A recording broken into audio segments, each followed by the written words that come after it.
누가복음 5장 1절에서 11절. 무리가 몰려와서 하나님의 말씀을 들을새 예수는 게네사렛 호숫가에 서서 어, 오늘은 이제 배 두 척 얘기를 하고 있는데 이 배 두 척이 다른 게 아니고 어, 베드로와 야고보와 요한을 전도했는 얘기는 안 하는 대신에 이 고기 잡는 얘기로 이야기를 시작을 합니다. 누가는 다른 성경에서는 나를 따르라. 음, 그러니까 아무 말도 안 하고 따랐다고 얘기를 하지만 누가는 자세하게 적는데 어떻게 따르냐? 그냥 따를 리가 있냐? 뭘 봤으니까 따를 거 아니냐? 이런 생각을 하고 고기를 많이 잡았기 때문에 따랐다. 그렇게 말하고 있는 것 같아요. 그래서 어제는 갈릴리에서 예수님이 하신 일, 3대 사역에 대해서 가르치고 치유하고 전도하는 그거를 말씀하실 때에 우리는 평소에 전도는 우리의 몫이라고 생각하고 예수님이 우리를 위해서 죽으신 것을 전도하는 것이지 예수님은 죽기만 하면 되고 우리는 전도만 하면 된다 이렇게 생각했는데 전도를 어떻게 하는지 전도는 복음을 전하는 것이고 그 복음을 내가 전해야 된다. 한 곳에서는 병자들은 항상 있지만 나는 전도하고 그리고 그 전도 때문에 전도하다가 그 때문에 십자가를 져야 된다.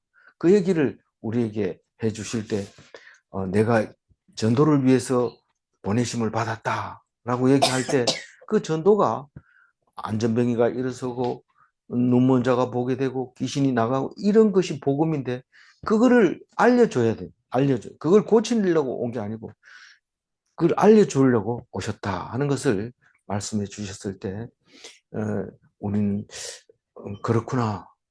우리가 선교사로 나가는 게 예수님하고 같은 십자가를 지는 거구나. 그렇게 생각을 하고 있습니다.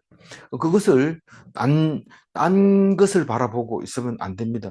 뭐 후원하는 돈을 생각한다든가 아니면 선교하는 지역의 교회 수를 생각한다든가 그런 것을 말하는 것이 아니라 말씀을 들고 복음을 전하다가 그것 때문에 죽음을 당하는 것이 우리 예수님의 예수님이 보여주신 선교사의 모습이다라는 것을 우리가 알 수 있게 됩니다. 무리가 몰려와서 말씀을 듣는다. 이 복음을 듣는 거죠. 복음을 들으려고 옵니다. 한번 들어보면 무슨 말인지 모르니까 또 들어보고 또 들어보고 이걸 말씀하시는구나. 그리고 깨달은 자는 계속 오게 됩니다. 근데 무슨 말인지 모르겠다 이러면 안 오게 되고 또 그게 안 들립니다. 실제로. 그래서 많은 사람들이 몰려 들어올 때 게네사렛 호숫가에 섰다. 그런데 게네사렛은 긴네렛이라고도 하고 중간에는 400년 침묵기 4년 동안은 게네살이라고 또 표현을 하고 갈릴리 호수를 말하고 있는 거죠. 또 다른 AD 14년쯤에는 그 황제의 이름을 따서 디베랴 바다라고도 불렀던 그 게네사렛 호수가에서 어, 어, 있었던 이야기를 하고 있는데 그, 그 동쪽에는 호수 동쪽에는 거라사라고 하는 나라 동네가 있고 베세다가 북쪽에 베세다 있고 상요단강 서쪽에는 고라신이 있고 그 다음에 밑으로 내려오면 가버나움이 있고 쭉 왼쪽으로 돌아서 서남쪽으로 오면 막달라가 있고 그렇게 있습니다. 물론 이름이 다 같은 이름인데도 다르게 부를 때도 있지만 우리는 그 성경의 배경, 다시 말해서 예수님의 활동 배경이 갈릴리 바다로 되어 있다는 것을 우리가 알 수 있게 됩니다. 2절 한번 읽어볼까요? 호숫가에 배 두 척이 있는 것을 보시니 어부들은 배에서 나와서 그물을 씻는지라. 이 거물을 씻는다는 것은 고기를 다 잡고 또 잡은 고기를 다 정리하고 그리고 다음 음, 그 고기잡이를 나가기 위해서는 씻어야 되고 말려야 되고 뚫어진 구멍은 메꿔야 되고 그렇게 손질을 해야 다시 고기 잡으러 나갈 수 있습니다. 다시 말해서 물을 씻는다 이 말은 지금 현재 고기 고기 관 손질할 고기가 없고 이제 끝났다 이런 뜻을 가지고 있습니다. 왜냐하면 뒤에 그 읽어보면 그런 것이죠. 그래서 한 배는 읽어보니까 베드로의 배였고 한 배는 야고보와 요한의 배였는데 이 바닷가에 나가면 위험하고 또그 돌발 상황이 발생하기 때문에 배 두 척이 같이 이렇게 움직입니다. 그리고 고깃대를 몰아서 가운데 넣어놓고 잡을 수도 있고 또 여러 가지 또 정보들을 주고받을 수도 있고 그래서 이 두 배는 동업자였던 것이죠. 뭐 우리 같이 하자 이 말은 같이 고기 잡으러 갈 때 같이 가고 안 쉴 때는 같이 쉬고 이러는 게 그걸 동업자라고 얘기를 합니다. 고기를 그물로 걷어 올리면 그거 절반을 나누고 뭐 그렇게 하는 거였죠. 야고보와 요한은 한 형제고 또 안드레와 베드로는 한 형제인데 안드레가 빠집니다. 그리고 예수님 활동 중에 항상 베드로와 야고보, 요한 삼총사를 부르고 안드레는 안 부릅니다. 사실 안드레와 요한은 세례 요한의 제자였기 때문에 어, 보라 내가 말하던 그 어린 양이다. 예수님 보고 그렇게 얘기하니까 이 두 사람은 그 요한의 제자로 해서 예수님의 제자로 바뀌면서 각각 자기 형을 불러서 전도한 사람입니다. 근데 오늘은 그런 얘기를 안 합니다. 안 하고 베드로 배에서부터 일어난 일과 또 야고보가 그것을 야고보 요한이 그 배를 본 그 배를 봤다는 것은 고기 많이 잡은 거 그거를 보고 예수를 따르게 된 것입니다. 3절 읽어볼까요? 예수께서 한 배에 오르시니 그 배는 시몬의 배라. 육지에서 조금 떼기를 청하시고 앉으사 배에서 무리를 가르치시더니 이 한 배의 오르시니 한 배가 베드로의 배입니다. 시몬의 배라 육지에서 조금 떼기를 청하고 사람들이 많이 오기 때문에 가르치려면은 좀 가까이 오면서 시각적으로 또 저기 그 산만해지고 이러기 때문에 강대상에서 해야 됩니다. 원래 안 그러면은 막 이렇게 주위가 산만해지기 때문에 강대상에서 해야 되는데 강대상이 없잖아요. 그러니까 배 위에서 이제 강의를 합니다. 저기 말씀을 합니다. 그래서 이 사람 무리들하고 조금 떨어져서 침 튀길 거리가 넘게 이렇게 떨어져 있어요.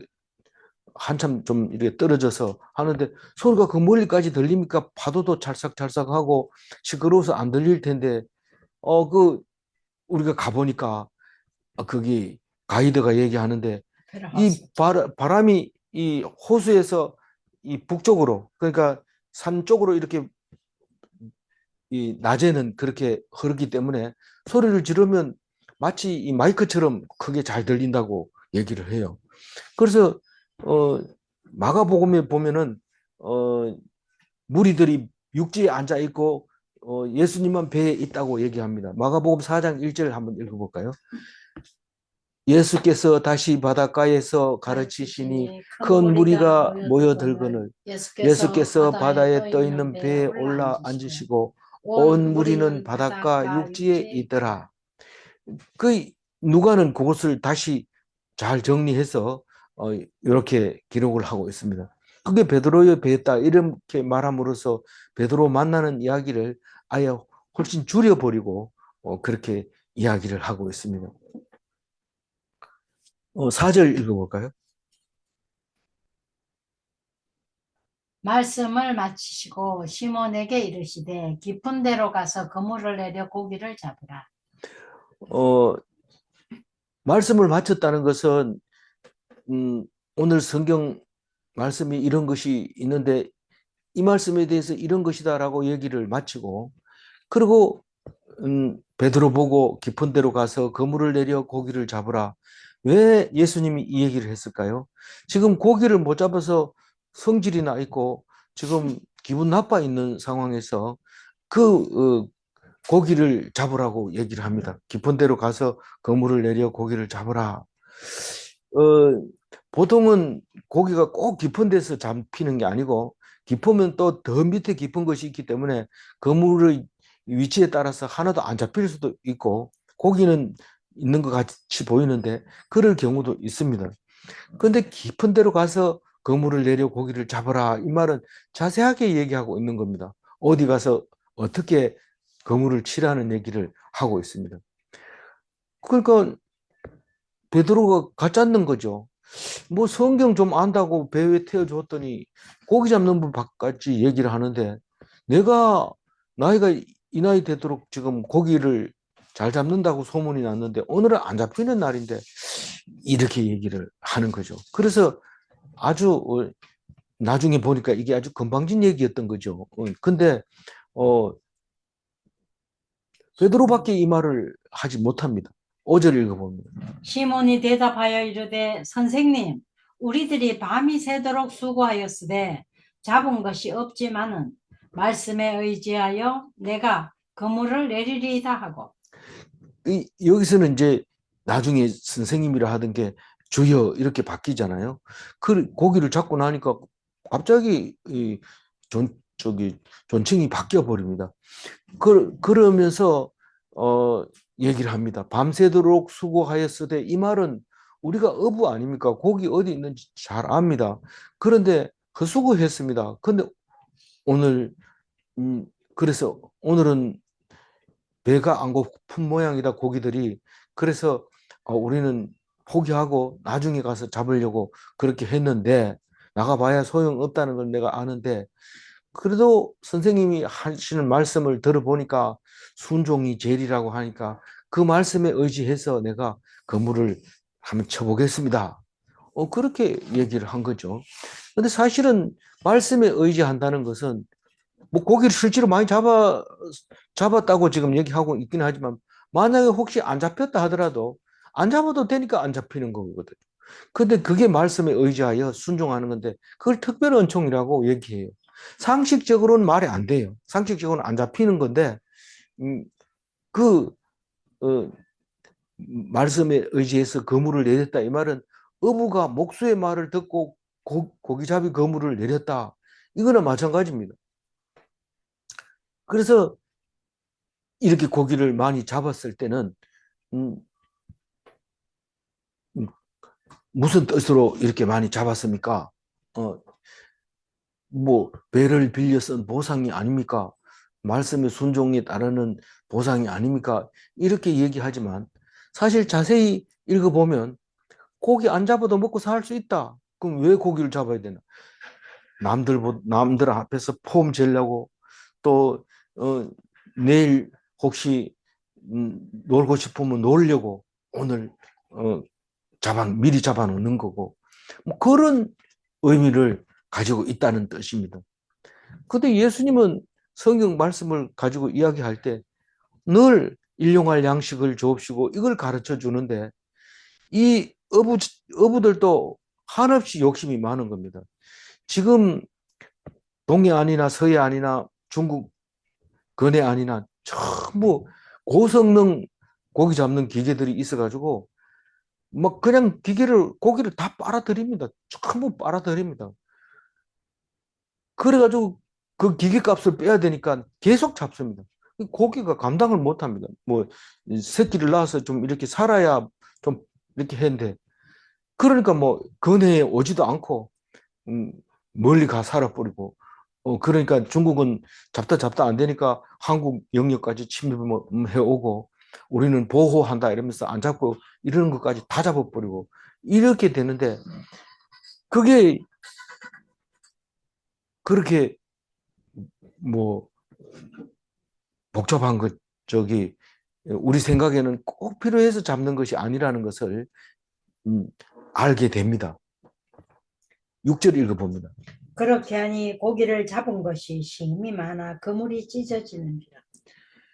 내 생각을 내려놓고 순종하니 그게 그렇게 하니 그 말입니다. 내 생각을 내려놓고 순종하니 고기 잡는 것이 심이 많아. 하나님은 준다고 하면 충만하게 주십니다. 그 형통하게 해주는 거죠. 그러면 그물이 찢어질 정도입니다. 그 넘치는 축복이죠. 근데 그거를 가지려면 혼자 먹으면 안 됩니다. 돈이 많을 때 혼자 먹으면 탈이 납니다. 뇌물이라도 많이 받으면 서로 나눠줘야지 혹시 안 다칠 수 있습니다. 근데 혼자 아무도 모르겠다고 이렇게 먹으면 그 돈이 어디서 나온지 돈 쓰는 거 보면 니돈 월급 그거 받아가지고 그럼 못 사는데 어디서 나오냐 다 압니다. 그러니까 이게 혼자 먹으면 안 되는데 그물이 찢어질만 할 때는 억지로 끌고 가면 안 됩니다. 억지로 끌고 가면 배도 파손하고 남도 그냥 덕을 못 봅니다. 어, 지난번에 그 바닷가 가운데에서 침몰했는 어선이 있었는데 뒤집혀 버렸어요. 뒤집혀 버렸는데 왜 그런지 조사를 해보니까 고기를 생각보다 너무 많이 잡은 거예요. 그래가지고 이게 들어와야 되는 고기를 만선을 해가지고 돌아와야 되는데 안 돌아오고 배를 불렀어요. 그래서 그 다른 배가 가서 고기를 옮겨 싣는 과정에서 이 옮겨 싣을 때도 한 마리 두 마리씩 옮겨 싣었으면 실었으면 괜찮을 텐데 많이 옮겨 싣다가 기준점이 두 배를 많이 잡았는데다가 옮겨 실으려고 하다가 삐끄덕하면서 그냥 가라앉아 뒤집어져서 어, 5명인가 하는 사람들이 다 죽었다고 얼마 전에 신문에 나왔어요. 어, 그러니까 우리는 찢어질 때는 어떻게 해야 돼요? 도움을 요청해야 돼요. 어, 이 고기가 많으면 얼마나 많을까요? 그러면은 이 숫자가 많을 때는 안 셉니다. 보통 몇 톤 이렇게 세고 이렇게 셉니다. 그리고 막 일이 바쁠 때는 사람들이 막 걸어가면 발에 전부 고기들이 밟혀가지고 배 터진 것도 있고 막 그렇습니다. 근데 그렇게 하면 안 된다. 한 마리 한 마리씩 잘 그 먹을 것을 골라내서 이렇게 해야 된다고 그런 생각이 듭니다. 어, 요한복음 21장 11절 읽어보면 그런 생각이 들어요. 한번 읽어봅니다. 시몬 베드로가 올라가서 그물을 육지에 끌어올리니 가득히 찬 큰 물고기가 153마리라. 이같이 많으나 그물이 찢어지지 아니하였더라. 그러니까 큰 고기가 153마리, 153이라는 153이라고 하는 그 숫자가 그 모나미에 쓰여져 있는데 바로 이 요한복음 21장 11절을 근거로 해서 151 모나미 볼펜 153. 예, 153 모나미 볼펜이라고 지금까지도 생산되고 있는 볼펜인데 그 사장님이 그걸로 성공을 했다고 합니다. 어, 이것은 예수님이 부활하시고 난 뒤에 베드로를 만나서 부활하고 난 다음에 고기 잡으러 가니까 고기가 잘 안 잡히는 거예요. 그래서 예수님을 만나서 고기를 잡아 올리는 이야기가 요한복음에는 나오고 있습니다. 7절 읽어볼까요? 이에 다른 배에 있는 동무들에게 손짓하여 와서 도와달라 하니 그들이 와서 두 배에 채우매 잠기게 되었다. 아무리 동업하더라도 하나님이 이 사람에게만 축복해주고 싶다 그러면 하나님이 사용하십니다. 어떻게 사용해요?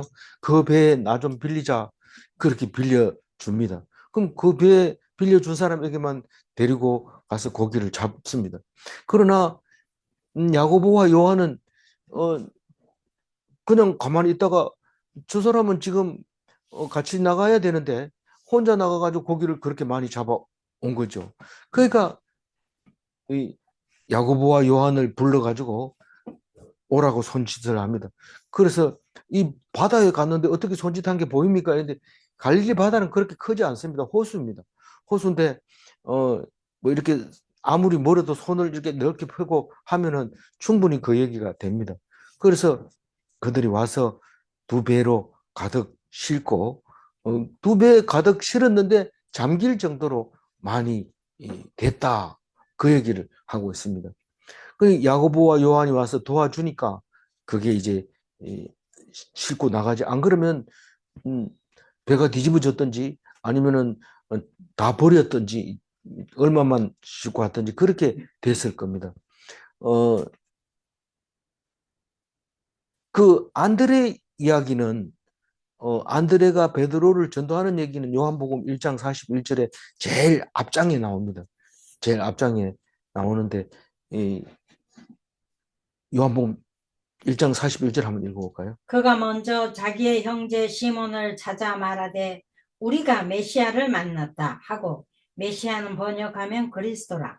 그러니까 요한의 제자 안드레가 세례 요한의 제자 안드레가 요한 사도 요한과 함께 각자 가서 안드레는 자기 형 베드로에게 요한은 자기 형 누구예요? 형 야고보. 야고보를 전도하는 그 맨 처음에 네 사람을 전도하는 이야기가 요한복음에 나옵니다. 근데 누가복음에서는 안드레 이야기를 안 하고 있어요. 8절 읽어봅니다.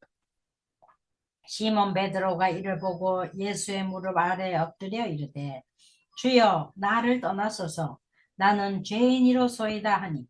이 베드로가 이제 완전히 낮아졌습니다. 그래서 주여 나를 떠나소서 이렇게 꿇어 앉아서 예수님한테 그렇게 얘기합니다. 떠나소서 이 말은 뭘까요? 내가 감당하기 어렵습니다. 모시기 어렵습니다. 뭐 적당하게 드시기만 한다면 내가 고기 몇 마리 주고 그냥 같이 태워 다니고 좋은 말만 하면 좋겠는데 너무 세서 제가 뭐 어떻게 감당하기 어렵습니다. 이 생활이 지금 정리가 안 됩니다. 이 누가복음 여전히 이 이야기는 세 복음서에 다 나오지만은 이 거라사 지방 이야기 나옵니다. 8장 37절 한번 읽어볼까요? 거라사인의 땅 근방 모든 백성이 크게 두려워하여 예수께 떠나가시기를 구하더니. 왜 그러냐 하면은 거기에 귀신 들린 사람을 어, 나가라고 소리 지르니까 그 귀신이 얘기가 우리를 나가게 하지 말고 대제한테 들어가게 해달라고 허락을 해달라고 그럽니다. 그래서 허락을 하니까 돼지들이 2,000마리가 바다 물속으로 빠져 죽게 됩니다. 그래서 그걸 보고 사람들이 예, 감당하기 어려우니까 떠나달라고 얘기를 합니다. 우리는 귀신 들린 사람은 그냥 귀신 들린 대로 살고 우리는 돼지 키우고 이래야 되지. 그 귀신 들린 사람 살려놔 봐야 뭐 별로 마음에 들지도 않고 그 사람 때문에 돼지 2,000마리 다 잃어버리는 건 우리는 감당 못하니까 떠나달라고 얘기합니다. 자기들이 생각에는 그냥 있던 대로 사는 걸 좋아합니다. 그냥 좀 어려우면 어때? 뭐 시끄럽다 이러면서 그냥 편하게 살고 싶어 하는데 베드로도 그렇습니다. 고기 안 잡히면 뭐 그래도 먹고 살아요. 그러니까 너무 이렇게 많이 잡히게 해가지고 우리 감당 못합니다. 이 고기 가면 또 손질해야지 잠 못 잡니다. 뭐 이런 느낌으로 말하고 있는 것 같아요. 나를 떠나소서 으로 엎드려 가지고 그런 것 같아요. 그런데 이제 다른 얘기 합니다. 너희들은 고기 잡을 필요 없다 이 얘기를 하죠. 어, 나는 죄인이로소이다 이 말은 뭔 말입니까?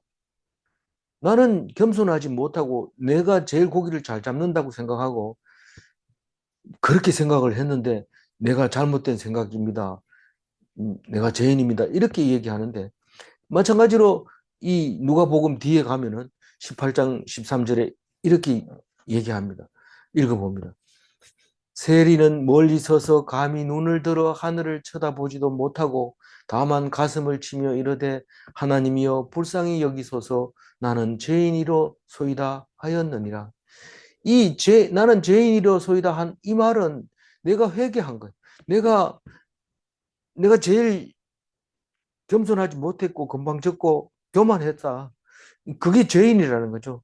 이 세리는 다른 사람은 나는 저런 세리와도 같지 않고 나는 사람들을 토색하지도 않고 그런 사람이 되게 해주셔서 감사합니다. 이렇게 기도하는데 세리는 그 성전 앞에서 기도를 그렇게 못하고 오히려 부끄러워가지고 저는 세리입니다. 사람들이 다 싫어하는 세리입니다. 이 세리를 불쌍히 여기소서 죄인입니다. 이렇게 얘기할 때 자기 스스로를 인정하는 거예요. 나는 하나님 앞에서 쓸모없는 사람입니다. 부족한 사람입니다. 그렇게 얘기했을 때 나는 죄인이로소이다. 그렇게 표현했다고 누가는 말하고 있습니다. 9절 읽어봅니다. 이는 자기 및 자기와 함께 있는 모든 사람이 고기 잡힌 것으로 말미암아 놀라고. 자기가 누굽니까? 베드로. 베드로고 자기와 함께 있는 사람은 야고보와 요한이 있고 또 같이 도와줬던 사람 모든 사람들이 고기 잡힌 거 보고 이게 무슨 소리냐? 이게 안 잡혀서 오늘은 음, 음, 고기 구워 먹지도 못할 뻔했는데 갑자기 이렇게 많이 잡아왔구나. 이러면서 깜짝 놀라면서 좋아하고 기뻐했던 것을 보면서 이제 누가는 정리를 합니다. 이렇기 때문에 세 사람의 제자를 얻었다. 이제 이 얘기를 하려고 합니다. 제자 얻는 얘기는 이게 이제 시작이니까 더 이상 이제 딴 사람 얘기만 하는 거죠. 세베대의 아들이 누굽니까? 야고보와 요한이죠. 또 베드로의 동업자가 누굽니까? 야고보와 요한이죠. 그래서 같이 놀란 거죠. 같이. 그래서 예수님이 베드로에게 이럽니다. 너희들 사람들 놀란다고 해가지고 두려워하거나 무서워하고 그렇게 하지 말고 어, 이제 나를 따르라. 그러면 이제는 내가 사람을 취하리라 이렇게 합니다. 다른 데는 다른 성경에서는 내가 사람 낚는 어부가 되게 하리라. 그러니까 어떤 목사님은 그게 번역이 잘못됐다 이렇게 얘기하는데 잘못된 얘기를 가만히 들어보니까 음, 번역 자체는 잘못된 게 없는데 의미 자체를 잘 알아듣지 못하게 번역했다 이런 뜻입니다. 그 우리가 낚는다 이러면 우리 어감이 별로 안 좋다 이 말입니다. 낚는다는 말을 쓰면 안 된다 이런 말입니다. 이 취한다 이 말을 쓴다는 것도 뭐 의미상으로 보면 똑같아요. 사실 남을 이용한다는 뜻이고 내 목적을 달성한다는 뜻인데 네가 사람을 취하리라 이 말은 낚는다가 아니고 취한다가 아니고 남을 이용한다는 게 아니고 내 이익을 위해서 사람을 채택한다는 게 아니고 그 사람을 만나게 되면 네가 그 사람을 위해서 봉사를 해야 되고 헌신을 해야 되는 사람으로 만들어 주겠다. 그런데 그거를 원어도 그렇게 못 쓰지만은 그걸 그렇게 번역한다는 게 그게 쉬운 일도 아니고 또 그렇게 말한다고 해가지고 누가 따라오겠습니까? 그게 말이 그런 말을 그렇게 했다면 누가 따라오겠습니까? 네가 이제부터 만나는 사람은 네가 그 사람의 종이 되리라 이렇게 한다고 할 것 같으면 누가 따라오겠습니까? 그래도 네가 지금 고기 낚고 있는데 네가 고기를 안 낚고 사람을 낚을 거다 그렇게 얘기를 했는 것이 어, 맞죠? 맞는데 우리가 성경을 묵상을 안 하니까 봐라 낚는다 했잖아. 그럼 낚였어. 그 사람 끝 됐어. 이제는 이렇게 얘기를 하면 안 된다 그 말이죠. 그렇게 하면 안 된다. 그 사람이 그 사람을 그 사람에게 올 수밖에 없게 되거든. 그 사람을 하나님 대하듯 해라. 그렇게 가르쳐 주는 건 좋은 거죠. 그렇게 가르쳐 주려면 묵상을 해야 되지.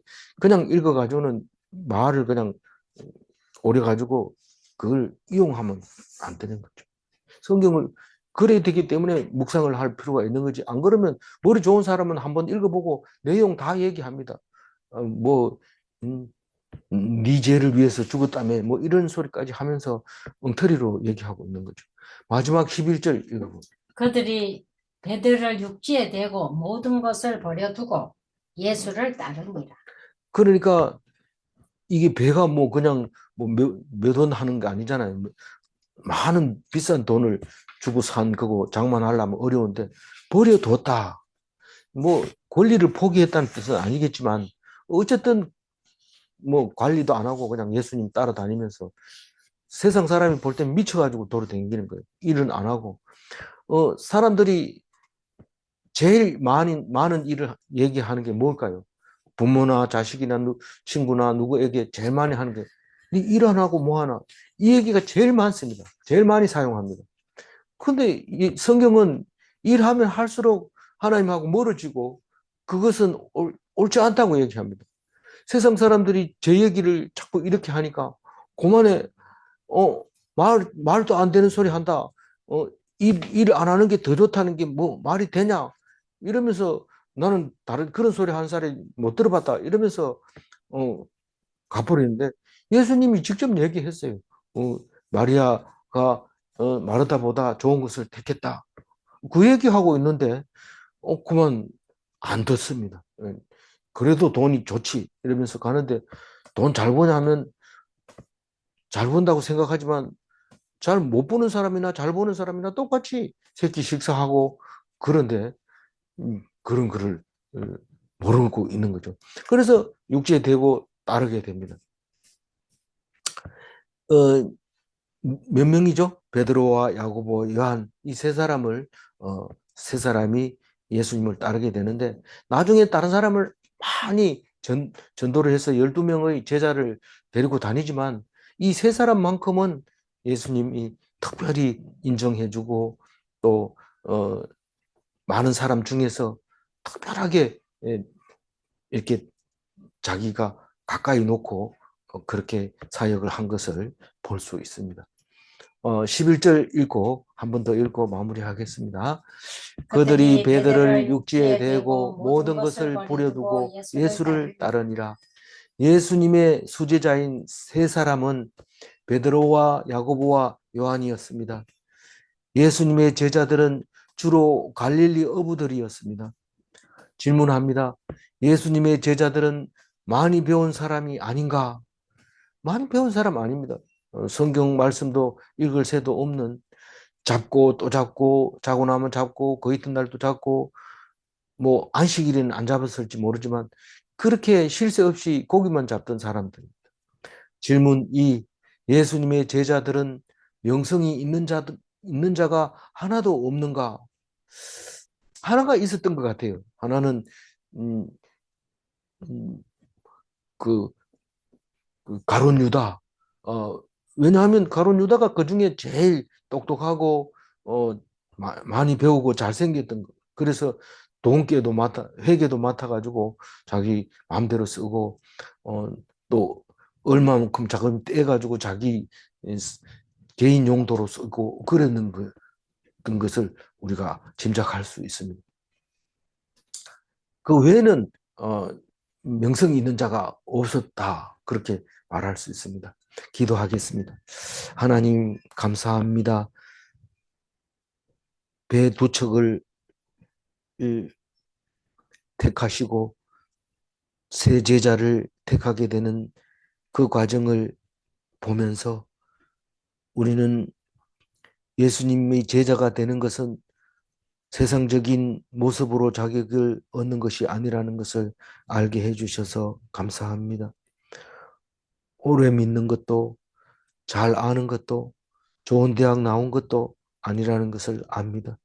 하나님 함께하여 주셔서 영원히 이름이 남는 베드로와 야고보와 요한이 되게 하여 주옵소서. 오직 하나님만 의지하게 하여 주옵소서. 하나님께 영광 돌려드리는 사람들이 되게 하여 주옵소서. 감사하옵고 우리 주 예수 그리스도 이름으로 기도 올리옵나이다. 아멘.